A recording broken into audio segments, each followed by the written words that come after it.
ពេលមនុស្សជាទីស្រឡាញ់ស្លាប់ជាទូទៅគេយកទៅកប់ក្នុងដីឬបូជាដោយភ្លើងហេតុអ្វីចម្លែកតែប្រជាជននៅតំបន់នេះគឺយកសាកសពទៅបរិភោគជាអាហារនៅតំបន់ភ្នំដ៏ដាច់ស្រយាលមួយមានឈ្មោះថា Easter Highland ប្រទេសប៉ាពូញូហ្គីណេមានសហគមន៍មួយឈ្មោះថា Force ដែលធ្លាប់មានប្រពៃណីបុណ្យសពដ៏គួរឲ្យភ្ញាក់ផ្អើលបំផុតក្នុងប្រវត្តិសាស្ត្រពេលមានសមាជិកគ្រួសារស្លាប់ពួកគេមិនត្រឹមតែយកសាកសពទៅដុតឬបញ្ចុះនោះទេប៉ុន្តែពួកគេមានប្រពៃណីដ៏ចម្លែកមួយនោះគឺពួកគេបរិភោគរាងកាយរបស់សាច់ញាតិដែលបានស្លាប់វាត្រូវបានគេហៅថា Endocannibalism ឬក្នុងការសិក្សាសម័យថ្មីគេប្រើប្រាស់ពាក្យថា Transception អ្វីដែលធ្វើឲ្យរឿងនេះកាន់តែរន្ធត់នោះគឺពួកគេមិនបានធ្វើវាប្រុសតែឃ្លាននោះទេហេតុអ្វីបានពួកគេធ្វើបែបនេះសម្រាប់ For ការស្លាប់មិនមែនមានអត្ថន័យថាមនុស្សម្នាក់បានបាត់បង់ជីវិតភ្លាមៗនោះទេពិធីបុណ្យសពមានអត្ថន័យជ្រៅជាងការបញ្ចុះឬការបូជាពួកគេជឿថាការទទួលយករាងកាយរបស់អ្នកស្លាប់ដែលខ្លួនស្រឡាញ់ចូលទៅក្នុងរាងកាយរបស់មនុស្សរស់គឺជាពិធីមួយក្នុងការរក្សាទំនាក់ទំនងរវាងអ្នកស្លាប់និងអ្នករស់និងឲ្យជួយវិញ្ញាណក្ខន្ធរបស់ពួកគេបន្តដំណើរទៅកាន់ភពបន្ត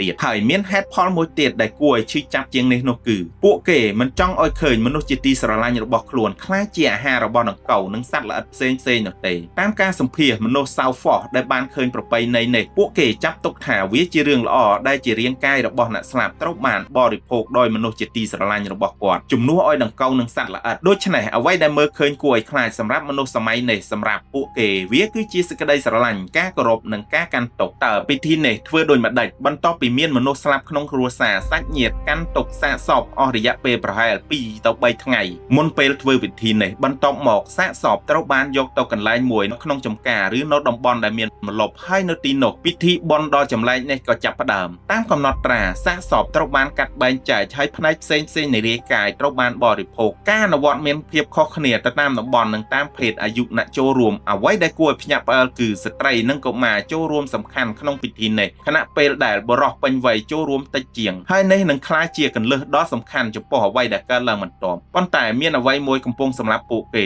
នៅពេលមួយសហគមន៍ Force ចាប់ផ្ដើមប្រឈមនឹងជំងឺដ៏កាចសាហាវនិងអាថ៌កំបាំងមួយដែលគេហៅថា Goro អ្នកជំងឺចាប់ផ្ដើមមានអាការៈដូចជាញ័របាត់បង់ការគ្រប់គ្រងចលនាពិបាកដើរនិងខូចប្រព័ន្ធប្រសាទហើយអ្វីដែលគួរឲ្យខ្លាចបំផុតនៃជំងឺនេះអាចបណ្ដាលឲ្យស្លាប់នៅពេលជំងឺកំពុងតែរាតត្បាតស្ត្រីនិងកុមារមានផលប៉ះពាល់ខ្លាំងជាពិសេសគណៈករណីក្នុងបុរសពេញវ័យមានតិចតួចបំផុតអ្នកវិទ្យាសាស្ត្រចាប់ផ្ដើមសួរថាហេតុអ្វីបានជាជំងឺនេះកើតឡើងច្រើនក្នុងមនុស្សដែលចូលរួមពិធីបុណ្យសពចម្លើយដែលធ្វើឲ្យរឿងនេះកាន់តែរន្ធត់ Goro គឺជាជំងឺ Prion មិនមែនជាបាក់តេរីធម្មតាឬវីរុសទេវាជាប្រូតេអ៊ីនដែលមានរូបរាងខុសប្រក្រតីហើយអាចបង្កឲ្យប្រូតេអ៊ីនផ្សេងទៀតនៅក្នុងខួរក្បាលប្តូរទម្រង់និងខូចខាតប្រព័ន្ធប្រសាទហើយការសិក្សាបានរកឃើញថាការបរិភោគសាច់ញាតិដែលមានជំងឺ Goro ជាពិសេសការប៉ះពាល់ជាលិកាប្រព័ន្ធប្រសាទនិងជាមធ្យោបាយសំខាន់សម្រាប់ការឆ្លងជំងឺមានន័យថាពិធីដែលពួកគេជឿថាការបង្ហាញសេចក្តីស្រឡាញ់ចំពោះអ្នកស្លាប់កំពុងតែធ្វើឲ្យជំងឺអ្នកស្លាប់ឆ្លងទៅកាន់អ្នករស់ហើយវាបានក្លាយជាវដ្តដាក់ដោយគួរឲ្យខ្លាចមនុស្សម្នាក់ស្លាប់គ្រួសារធ្វើពិធីបុណ្យសពពួកគេបរិភោគសាច់អ្នកស្លាប់ហើយអ្នកដែលស្លាប់មានជំងឺ Goro ជំងឺអាចឆ្លងទៅកាន់អ្នកចូលរួមហើយនៅពេលមនុស្សទាំងនោះស្លាប់សាកសពរបស់ពួកគេក្លាយជាផ្លូវបន្តនៃការឆ្លងវាបានបង្កើតជីវិតដាក់គួរឲ្យខ្លាចមួយ Goro បានកើតឡើងរហូតដល់កម្រិតរាតត្បាតខ្ពស់ក្នុងទសវត្សរ៍1950ចុងក្រោយប្រពៃណីដែលធ្លាប់មានអត្ថន័យថាស្រឡាញ់ត្រូវបានបញ្ចប់នៅពេលអាជ្ញាធរនិងអ្នកផ្សព្វផ្សាយសាសនាប្រឆាំងនឹងការអនុវត្តការបរិភោគសាច់សាកសពអ្នកស្លាប់ក៏ថយចុះហើយត្រូវបានបញ្ឈប់ជាបន្តបន្ទាប់ចុងទសវត្សរ៍